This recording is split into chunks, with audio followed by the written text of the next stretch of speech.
안녕하세요. 미속의 최진영 목사입니다. 2023년 12월 11일 오늘 나에게 주시는 생명수 샘물 한 모금 시작하도록 하겠습니다. 시편 27편은 다윗의 시라고 나와 있는데요. 다윗이 이렇게 고백을 하죠. 여호와는 나의 빛이요 구원이시요 그러니 내가 누구를 두려워하겠느냐. 하나님이 나의 생명의 능력이시니 내가 누구를 무서워하겠느냐 이렇게 이야기를 합니다. 나에게 빛을 비춰주시고 나를 늘 어려움 속에서 죽음의 위기 속에서 구조해 주시고 나에게 생명의 능력이 되어 주시는데 나에게 생명을 주시는데 내가 누구를 무서워하겠냐는 것입니다. 하나님이 살려주시니까 사는 거고 하나님 죽이시면 내가 죽는데 하나님을 무서워해야 되지 내가 누굴 무서워하겠냐는 것입니다. 악인들은 내 살을 먹으려고 내게로 왔으나 나의 대적들 원수들인 그들은 실족하여 넘어졌다고 합니다. 군대가 나를 대적하여 진칠지라도 마음이 두렵지 않고 전쟁이 일어나 나를 치려 할지라도 나는 여전히 태어나리로다. 그 중에서 안연하리로다. 여러분, 부대가 총출동해서 나 때려잡겠다고 지금 막 포위하고 있으면 마음이 편안하겠습니까? 외국에서 막 쳐들어와서 전쟁을 하겠다는데요.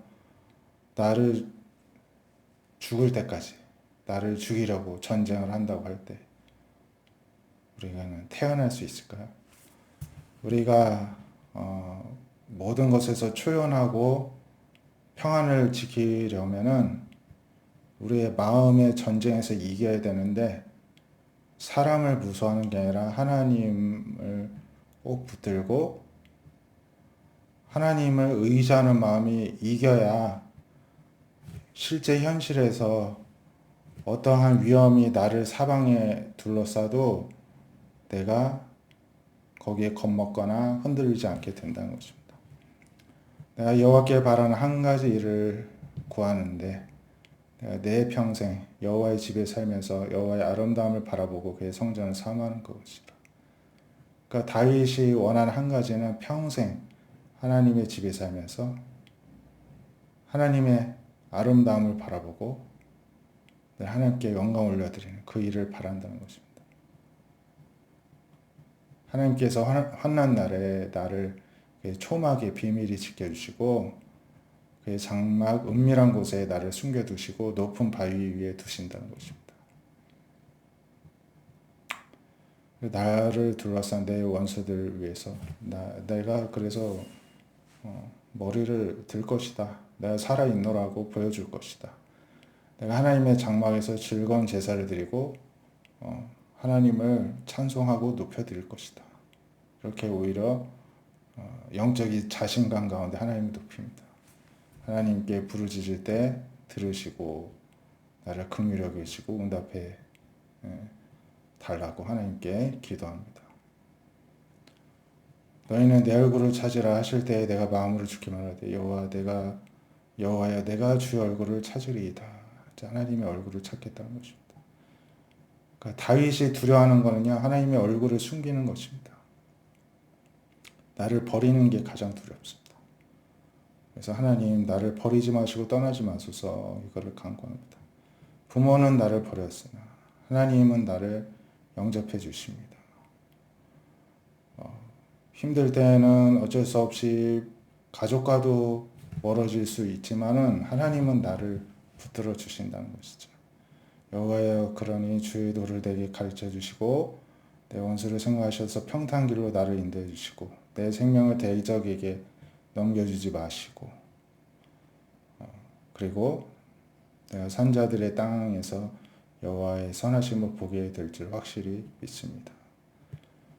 그러면서 자신에게 말하죠. 너는 여호와를 기다리라. 강하고 담대하며 여호와를 기다릴지어다.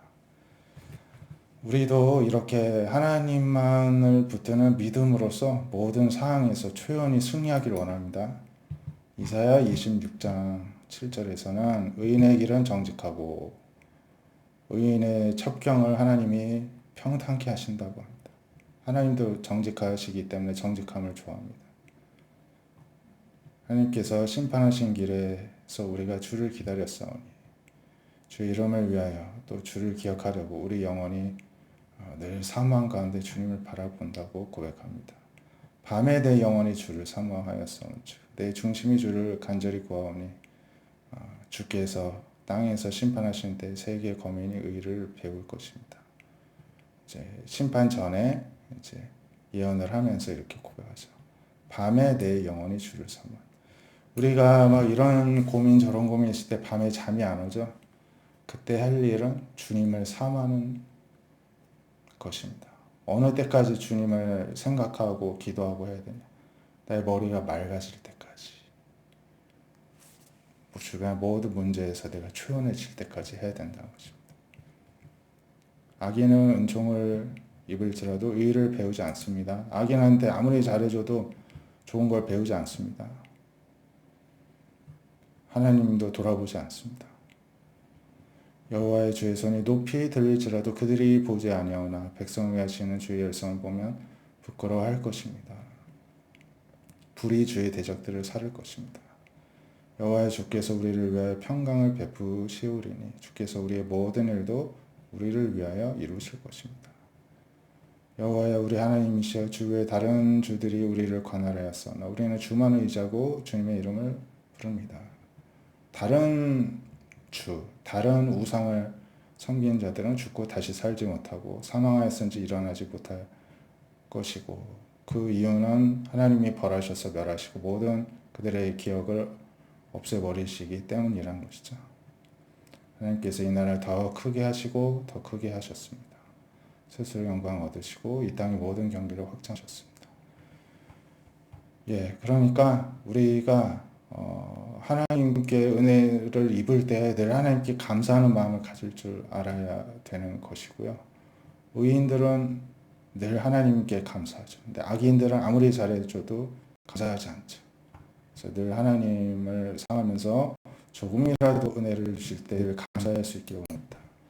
사도행전 2장 37절에 이제 성령 충만함을 받고서는 이제 이 제자들이 나가서 복음을 전하죠. 설교를 베드로가 합니다. 그랬더니 그들이 이 책망의 이 말씀을 듣고 마음에 찔려 베드로와 다른 사도들에게 묻습니다. 형제들아 우리가 어찌할고 어찌해야 되냐? 우리가 무지해가지고 예수님 알아보지 못하고 죽였는데 어떻게 해야 되느냐 묻습니다. 그러자 베드로가 이걸 회개하여 각각 예수 그리스도의 이름으로 세례를 받고 죄사함을 받으라. 그러면 성령의 선물을 받으리니 이 약속은 너희와 너희 자녀와 모든 먼 사람 주 우리 하나님이 얼마든지 부르신 자들에게 하신 것이다. 또 여러 말로 확정하여 권하여서 이 패역한 세대에서 구원을 받으라고 권면을 하였습니다. 그랬더니 그 사도 베드로와 사도들의 말을 따라서 회개한 사람들은 세례를 받고 그날에 신도의 수가 3,000명이나 더 늘어났습니다. 그래서 이들이 초대교회 성도가 되어서 사리 가르침을 받아 서로 교제하고 떡을 떼고 오로지 기도를 힘썼습니다. 우리가 말씀으로 책망을 받고 깨달게 된 것을 하나님께 회개하고 예수님의 이름으로 우리가 세례는 한 번 받는 것이지만 성령으로 늘 세례를 받고 죄사함을 받고 성령에 이끌려서 살아갈 수 있기를 원합니다. 성령의 사람으로 하나님의 사람으로 오늘도 살아가시기를 바랍니다. 기도하겠습니다. 하나님 오늘도 말씀으로 격려해 주시고 위로해 주시고 이끌어 주시고 도전해 주시니 감사합니다. 어떠한 우리 주변에 대적들이 진을 치고 둘러싸더라도 전쟁이 일어나서 내 목숨을 놓인다 할지라도 주님을 신뢰하고 의지함으로 모든 것에서 두려워하지 않고 초연할 수 있는 강한 믿음을 우리 모두에게 허락하여 주시옵소서. 오늘도 성령에 이끌려 살아가는 주의 백성들 되게 하여 주시옵소서. 예수님의 이름으로 기도드립니다. 아멘. 오늘도 믿음으로 승리하는 하루 되시기를 축복드립니다. 감사합니다.